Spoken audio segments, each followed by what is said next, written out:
네, 새해가 밝았고요. 오늘은 새해 첫 번째 주일입니다. 오늘은 제가 여러분들께 새해 첫 기적이라는 반칠환이라는 시인의 시를 좀 소개하려고 합니다. 제가 한번 읽어볼 테니까 들어보시길 바랍니다. 황새는 날아서, 말은 뛰어서, 거북이는 걸어서, 달팽이는 기어서, 굼벵이는 굴렀는데 한날 한시 새해 첫날에 도착했다. 바위는 앉은 채로 도착해 있었다.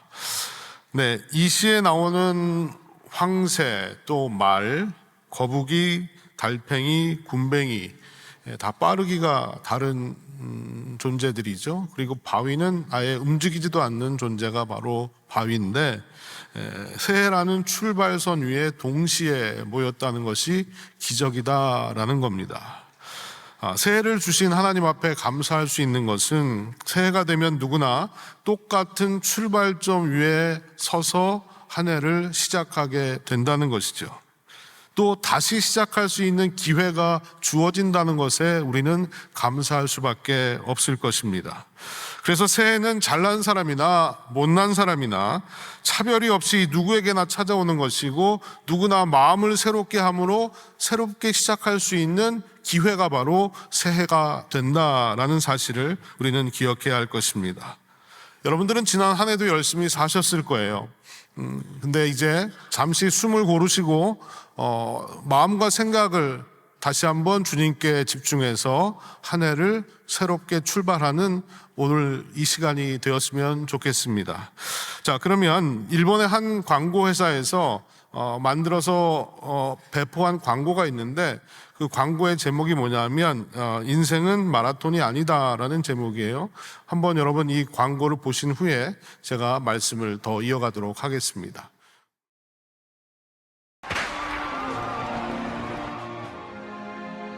今日も走り続ける。誰だってランナーだ。時計は止められない。時間は一方向にしか流れない。後戻りできないマラソンコースだ。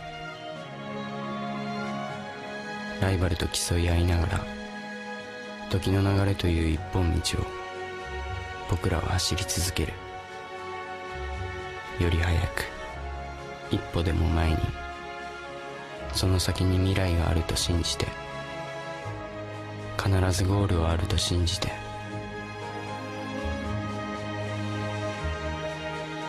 人生はマラソンだ。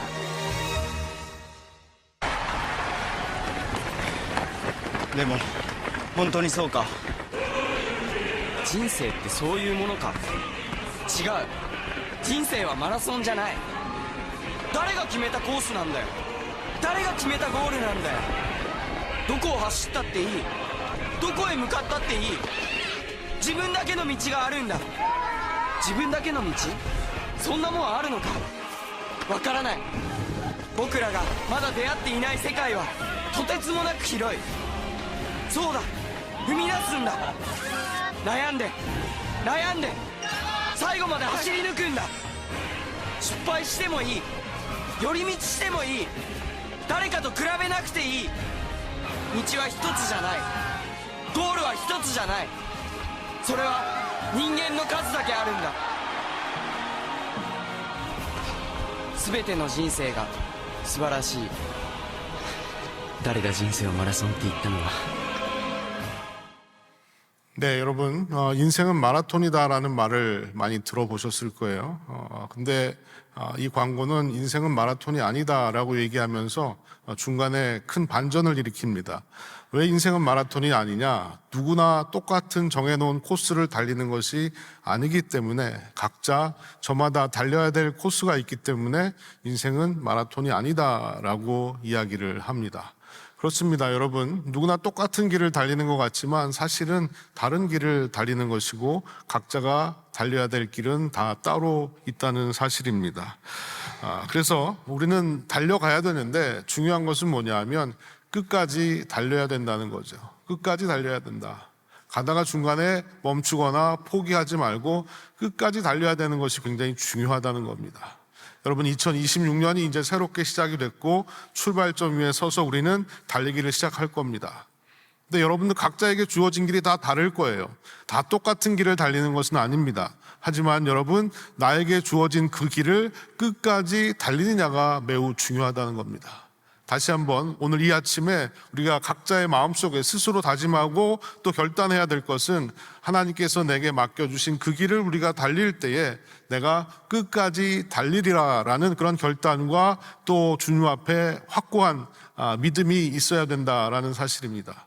사도 바울도 자신의 인생을 달리기에 비유하고 있거든요. 오늘 우리가 읽은 말씀에 보면 달리기에 자신의 인생을 비유하고 있는데, 그러면 이 바울은 어떻게 끝까지 달릴 수 있었으며 어떻게 인생이란 길을 잘 달릴 수 있었을까라는 것을 우리에게 말해주고 있습니다.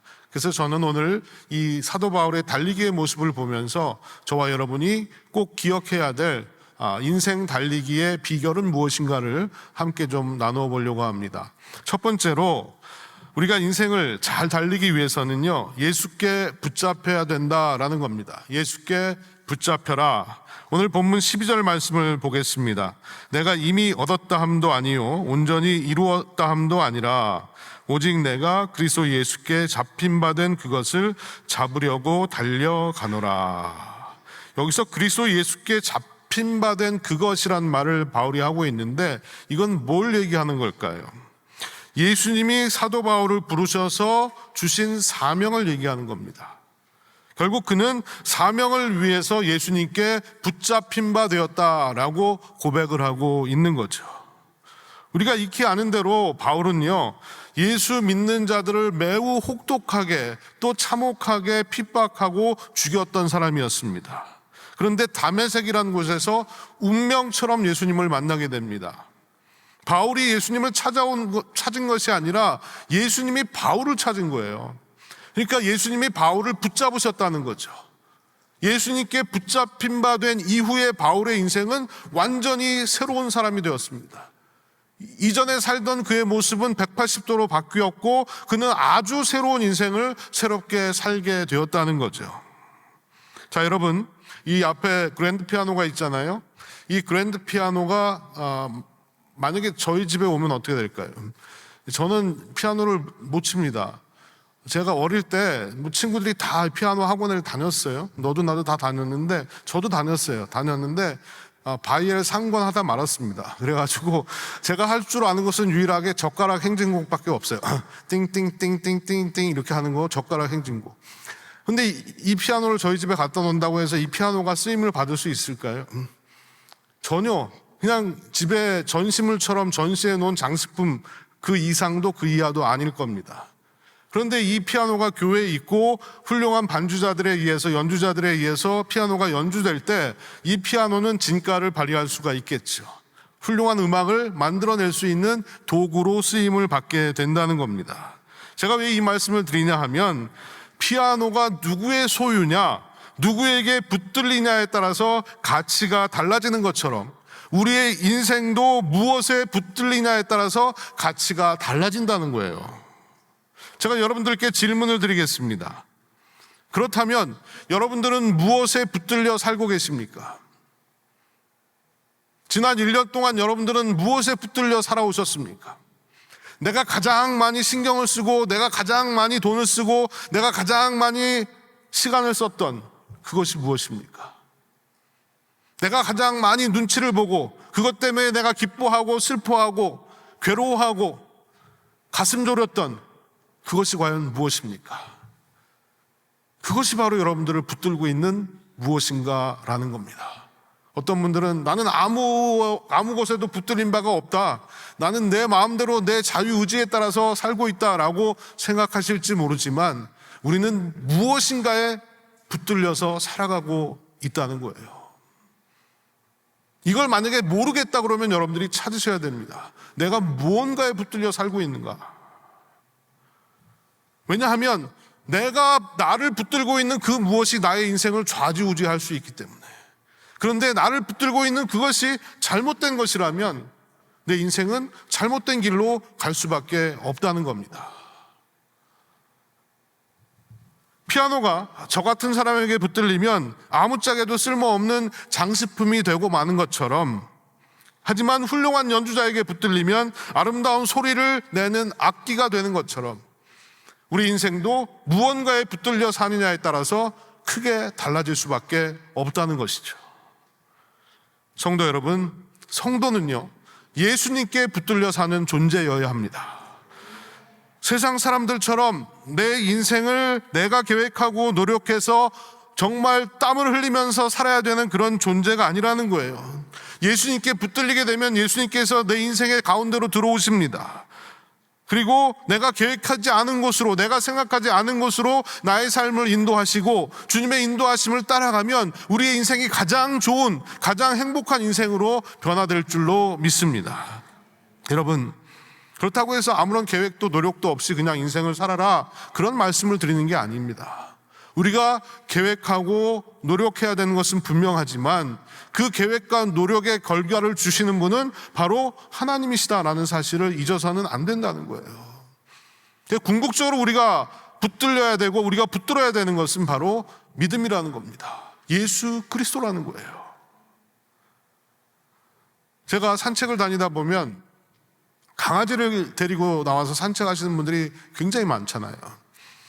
근데 저마다 강아지의 목줄을 붙들고 이렇게 강아지를 데리고 다니시는데요, 강아지가 생각하기를 내가 이 주인의 목줄에 묶여가지고 사는 이것이 너무너무 나는 싫다 해가지고 목줄을 풀고 도망갔다고 생각해 보십시오.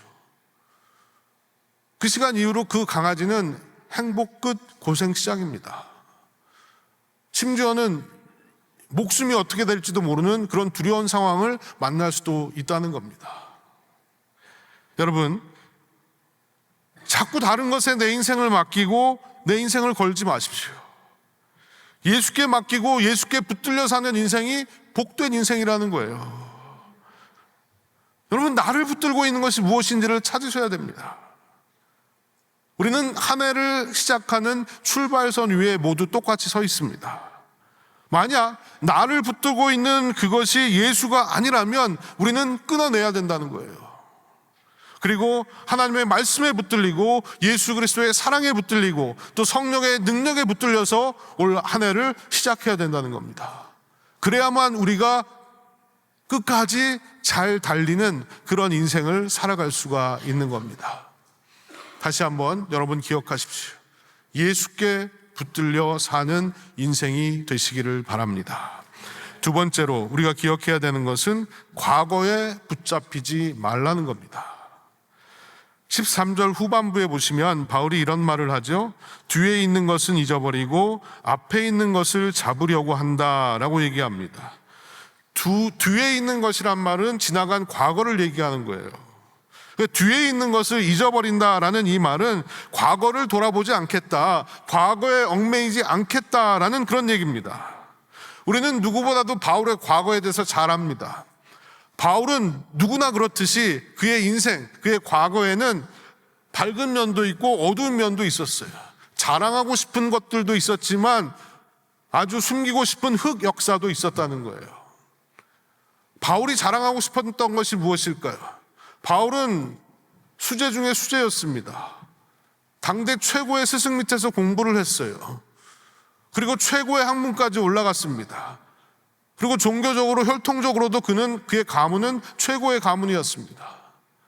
또 사회적으로 그는 높은 지위에 올랐던 사람이었어요. 그것이 아마도 바울 인생에서 가장 큰 자랑거리였을 겁니다. 그런데 자신의 그 큰 자랑거리가 오히려 자신의 수치로 바뀌게 되더라는 거죠. 바울은 자신을 더욱더 빛나게 하기 위해서 다른 사람들에게 상처를 주는 인생을 살았습니다. 다른 사람들을 괴롭히고 힘들게 했어요. 심지어는 예수 믿는 자들을 잡아 죽임으로 말미암아 자기의 성과를 올리려고 노력했던 사람입니다. 그의 인생에도 밝은 면과 어두운 면이 같이 공존했다는 겁니다. 하지만 자신의 인생의 밝은 면이든 어두운 면이든 자신은 자신의 과거를 더 이상 기억하지 않겠다라고 얘기하는 거예요. 그 모든 것을 다 잊어버렸다라는 겁니다. 화려하든 어두운 것이든 과거에 매이면 더 이상 앞으로 나아갈 수가 없기 때문입니다. 여러분들도 동일하지 않습니까? 우리의 과거도 아픈 과거가 있고 어두운 과거가 있습니다. 반면에 밝고 또 기뻤던 자랑하고 싶은 그런 과거도 있을 거예요. 하지만 그것들을 우리는 잊고 살아야 한다는 겁니다. 제가 이런 얘기를 들었어요. 선교사 지망을 하고 불 끓는 열정으로 선교지로 가기 위해서 훈련을 받았던 부부가 있습니다. 근데 선교 훈련을 마치고 집으로 돌아가던 길에 교통사고가 났어요. 그래서 그만 허리를 크게 다치고 말았습니다. 그래서 그들이 꿈꾸던 선교를 나갈 수가 없게 됐어요. 그때부터 그들은 하나님을 원망하기 시작했습니다. 하나님, 다른 것도 아니고 내가 선교지에 가서 주의 복음을 전하겠다는데 왜 나에게 이런 일이 생긴 겁니까? 하나님이 원망스럽다고 그들은 하나님에 대한 그 아픔을 내려놓지를 못했어요. 근데 그들이 존경하는 목사님을 찾아가서 상담을 하는데 자신들이 있었던 일을 그 목사님에게 다 말씀드리고 조언을 구합니다.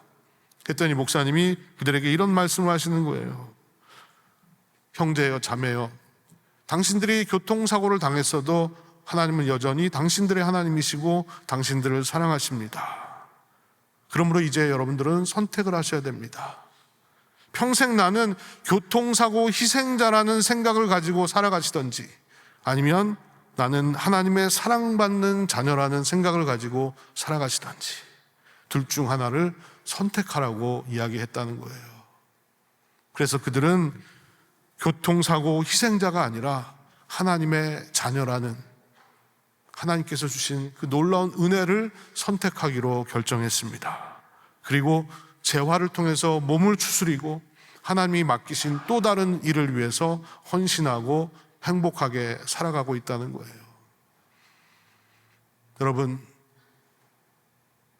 여러분들은 어떻게 생각하십니까? 과거를 잊어버린다는 것은 결코 쉬운 일이 아닙니다. 아마 잊을 수는 없을 거예요. 힘들고 어렵고 괴로웠던 그 과거를 끊어낼 수는 없습니다. 하지만 거기에 매여서 살아서는 안 된다는 겁니다. 과거가 현재보다 중요하지 않습니다. 미래보다도 중요하지 않다는 거예요. 더욱이 우리는 예수 그리스도 안에 있으면 새로운 피조물이라고 말씀하셨어요. 바울이 이렇게 외치지 않았습니까? 고린도후서 5장 17절에 보니까 그런즉 누구든지 그리스도 예수 안에 있으면 새로운 피조물이라 이전 것은 지나갔으니 보라 새 것이 되었도다. 우리는 예수 때문에 새 것이 된 사람들입니다. 어릴 때 부모님으로부터 사랑을 받지 못하셨습니까? 버림을 받았습니까? 폭행을 당하셨습니까? 친구들에게 배신을 당하셨습니까? 시험에 떨어지셨습니까? 내가 원하는 대학에 들어가지 못하셨습니까? 결혼에 실패하셨습니까? 아니면 사업에 실패하셨습니까? 그 모든 것들은 다 지나간 일입니다. 지금 나와 아무런 상관이 없습니다. 아무런 상관이 없는 일을 자꾸 나와 연결짓고 상관으로 만들질 마시라는 거예요. 과거에 매여서 살고 있는 사람들이 너무나도 많이 있습니다. 나와 상관없는 일을 자꾸 상관 있는 일로 만들어가고 스스로를 괴롭히고 스스로를 힘들게 하는 경우들이 많이 있다는 거예요. 여러분, 예수 안에 사는 자들은 새로운 피조물이 된 줄로 믿습니다. 과거에 매이지 않습니다. 예수 안에 사는 자들은 과거에 매이지 않습니다. 예수님이 말씀하셨잖아요. 누가복음 9장 62절에 보니까 예수께서 이르시되 손에 쟁기를 잡고 뒤를 돌아보는 자는 하나님 나라에 합당하지 아니하니라 하시니라. 뒤를 돌아보지 마십시오. 과거를 바꿀 수 있는 사람은 아무도 없습니다. 롯의 아내를 보십시오. 소돔과 고모라 성이 멸망할 때 미련을 두고 자꾸 뒤를 돌아보다가 결국 그녀는 소금 기둥이 되고 말았습니다. 여러분, 이스라엘의 출애굽 1세들을 보세요. 광야에서 헤매이고 괴롭고 힘들다고 해서 자꾸 애굽을 돌아보고 애굽 생활을 생각하고 추억하다가 그들은 결국 광야에서 다 죽고 말았다는 겁니다. 여러분, 올 한 해를 사실 때에 과거의 실패이던 과거의 성공이던 그 어떤 것에도 발목 붙들려 살지 마시고 오직 예수 그리스도를 향해서 나아가실 수 있는 여러분들의 인생이 되시길 바랍니다. 나의 모든 과거를 십자가에 못 박아야 됩니다. 믿음으로 달리세요. 과거에 나에게 베푸신 하나님의 은혜만을 기억하시면 됩니다. 사도 바울이 갈라디아서 2장 20절에 아까 암송하신 대로 이렇게 말하지 않습니까? 내가 그리스도와 함께 십자가에 못 박혔나니 그런즉 이제는 내가 사는 것이 아니요 오직 내 안에 그리스도께서 사시는 것이라.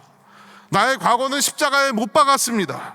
죽었습니다. 죽은 과거를 다시 살려내려고 하지 마십시오. 이제부터는 내가 사는 것이 아니라 내 안에 예수께서 사시는 것인 줄로 믿습니다. 자꾸 과거로 뒷걸음질 치지 마시고 내일을 향해서, 앞을 향해서 나아가실 수 있기를 바랍니다. 그래야 우리의 인생이 끝까지 달릴 수가 있는 거예요. 안 그러면 중간에 우리는 무너지고 포기할 수밖에 없다는 겁니다. 부디 바라기는 여러분들 끝까지 달리시길 바랍니다. 과거에 매이지 않고 오직 예수께 매여서 달려가는 여러분 모두가 되시기를 주의 이름으로 축원드립니다. 마지막 세 번째로 우리가 기억해야 될 것은 열정으로 달리라는 겁니다. 열정으로 달려라. 12절과 14절에 반복해서 등장하는 단어가 있습니다. 바로 달려간다라는 말이에요. 달려간다. 12절 후반부에 보니까 그것을 잡으려고 달려가노라. 14절 후반부에도 부름의 상을 위하여 달려가노라 라고 얘기합니다. 이 달려간다는 말은 헬라 말로 디오코라는 말인데, 이 말은 그냥 쉬엄쉬엄 달린다라는 그런 뜻이 아니라 누가 나를 잡으려고 뒤에서 쫓아오는데 도망가는 거예요. 살려고 막 열심히 도망가는 모습을 그리는 말입니다. 결국 달린다는 말은 12절과 13절에 바울의 고백과도 다시 연결이 되는 거예요. 12절에 보시면 내가 이미 얻었다 함도 아니요 온전히 이루었다 함도 아니라 라고 얘기하죠. 13절에 보면 나는 아직 내가 잡은 줄로 여기지 아니한다 라고 얘기합니다. 바울은 현재에 만족하지 않고 끝까지 달리겠다라고 말하고 있는 거예요. 지금까지도 내가 열심히 달렸지만 마지막까지 포기하지 않고 달려가는 것, 그것이 바로 열정이라는 겁니다. 열정. 그런데 여러분, 이 열정은 어디에서 오는 겁니까? 바로 소명에서 오는 거예요. 사명에서 오는 겁니다. 바울이 말한 표대, 바로 이것이 사명인 거예요. 바울에게는 분명한 표대가 있었습니다. 인생의 목표가 있었다는 거예요. 그것이 무엇이었습니까? 살든지 죽든지 내 안에서 예수 그리스도가 존귀하게 되는 것. 이것이 바울의 인생의 분명한 목표였다는 겁니다. 내 인생을 통해서 예수 그리스도를 기쁘시게 하는 것, 이것이 바로 바울의 분명한 표대였고 목표였다는 거예요. 여러분, 우리 인생에서 중요한 것은 무엇일까요? 하나님이 나를 어떻게 보시느냐가 중요하다는 겁니다. 그런데 많은 사람들, 심지어는 예수를 믿는 사람들까지도 하나님이 나를 어떻게 보실까는 별로 관심이 없습니다. 사람들이 나를 어떻게 볼까에만 관심을 가지고 있어요. 그래서 사람들이 볼 때와 안 볼 때의 모습이 다른 겁니다. 사람들에게 잘 보이기 위해서 화려한 옷을 입고, 사람들에게 잘 보이기 위해서 미소를 띄우고, 사람들에게 잘 보이려고 선행도 하고 봉사도 합니다. 그런데 사실 가만히 들여다보면 원천적으로 그것은 사람들에게 내가 잘 보이겠다는 것이 아니라 나 자신에게 잘 보이겠다는 거예요. 자기 만족을 위해서 그런다는 거예요. 여러분, 예수 믿는 자들은 나의 만족을 위해서 사는 자가 아니라 오직 예수 그리스도를 기쁘시게 하면서 사는 자들이라는 겁니다. 나의 만족을 위해서 그렇게 사는 사람들이 많이 있지만요, 이런 것들은 다 부질없는 것들입니다. 나를 비롯한 모든 사람들은 언제나 변하고 순식간에 사라져버립니다. 이것이 우리 인생의 현실이라는 거예요. 만약 여러분들의 표대가 나라면, 혹은 다른 사람들이라면 여러분들은 불행해질 수밖에 없습니다. 직분을 받은 사람들의 목표가 하나님을 기쁘시게 하는 것이 아니라 나의 자랑을 삼고자, 아니면 다른 사람들에게 잘 보이고자 무슨 직분을 받았다라고 하면 그분들은 백발백중 쉽게 포기해버리고 맙니다. 끝까지 달릴 수가 없어요. 목표가 없기 때문에, 잘못된 목표를 가지고 있기 때문에. 하나님은 저와 여러분들 모두에게 소명을 주셨습니다. 우리는 그 소명을 따라서 달려야 되는 거예요. 그 소명이 우리의 인생을 복되고 아름답게 만들어 준다고 믿습니다. 대부분의 젊은이들이 대학을 졸업하고 직장에 취업을 하게 되면 나름대로 부푼 꿈을 가지고 직장에 취업을 하게 되겠죠. 자신들이 원하는 직장에 들어갔다면 더더욱 그럴 겁니다. 그런데 아무리 자신이 원하는 직장에 들어갔다 할지라도 시간이 지나면 대부분 자기가 여기에 왜 있는지도 모르고 목적과 사명도 없이 대충대충 지내게 된다는 겁니다. 그리고 그들에게 질문을 합니다. 당신이 원하는 것이 뭐냐라고 물어보면 회사에 대한 불만만 늘어놓고 또 핑곗거리만 자꾸 찾는다라고 합니다. 자기가 가야 될 목표 지점을 잘 모를 때 이런 일들이 생겨나는 거예요. 일반적인 직장인들의 이야기입니다. 하지만 저는 신앙인들도 똑같다라고 생각을 합니다. 똑같습니다. 목회자들도 똑같아요. 목사 안수를 받고 자기가 목회를 시작할 때 하나님 앞에 열정으로 또 뜨겁게 헌신하고 나아가지만 시간이 지나면 10년이 지나고 20년이 지나면 내가 지금 여기 왜 있는지도 모르고 그냥 있는 거예요. 그런 일들이 반복될 수 있다는 겁니다.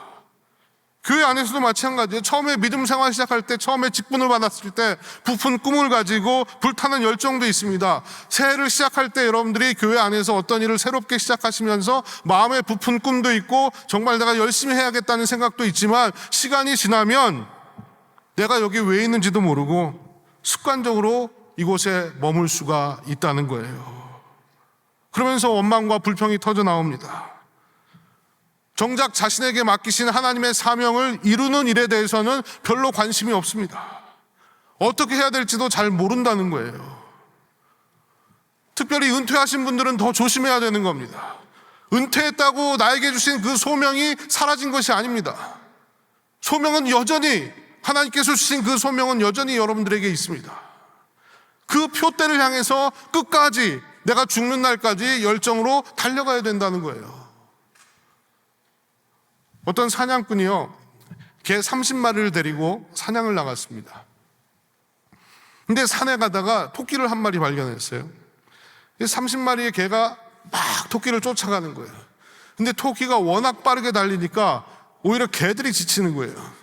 가다가 개가 한 마리, 두 마리씩 지쳐가지고 헐떡거리면서 포기를 합니다. 근데 한 마리 개는 끝까지 토끼를 쫓아가는 거예요. 사냥꾼이 다른 개들은 다 포기를 했는데 왜 저 개만 이렇게 끝까지 토끼를 쫓아갈까라는 것을 연구를 했다는 거예요. 여러분, 어떤 차이가 있을 것 같으세요? 그들의 차이는 체력의 차이가 아니었습니다. 또 어떤 전략의 차이도 아니었다는 거예요. 끝까지 쫓아간 개는 바로 처음으로 토끼를 발견한 개예요. 처음으로 토끼를 발견하고 이 개는 분명한 목표를 가지고 계속해서 달렸고 나머지 29마리의 개는 그냥 앞에서 개가 달리니까 같이 달린 거예요. 왜 달리는지도 모르고 그냥 달린 거예요. 29마리의 개는 목표가 없었다는 거예요. 그냥 앞서서 어떤 개가 달리니까 자기들도 같이 그냥 막 달려간 거예요. 여러분, 여러분의 인생, 여러분의 신앙생활도 이렇게 달리고 있지는 않습니다. 누군가가 달리니까 나도 달리는 거예요. 우리는 대학에 들어갈 때부터 남들이 대학 들어가니까 나도 대학 들어가야 되는 거고, 남들이 직장 다니니까 나도 직장 다녀야 되는 거고, 그냥 정해진 틀 안에서 분명한 목적도 없이 그냥 휩쓸려서 그냥 다니는 겁니다. 교회에 와서도 직분을 받는데도 직분을 왜 받아야 되는지도 모르고 남들이 받으니까 나도 받고, 남들이 교회 다닌다니까, 이민 생활하면서 교회 다녀야 된다니까 그냥 교회 나오고, 분명한 목표와 목적이 없이 계속해서 우리는 이 자리에 머물러 있다는 거예요. 그러면 우리는 끝까지 달릴 수 없습니다. 끝까지 달릴 수 없어요. 조금만 어려움이 오면 우리는 금방 포기하고 말 겁니다. 목표가 없는 인생은 인생의 위기가 오면 그냥 포기하고 말 것입니다. 내가 어떠한 대가를 지불하고라도 이 약속은 지켜야 될 만한 약속이다라는 분명한 목표가 있는 사람은 끝까지 달릴 수가 있다는 겁니다. 새해 첫 주일입니다.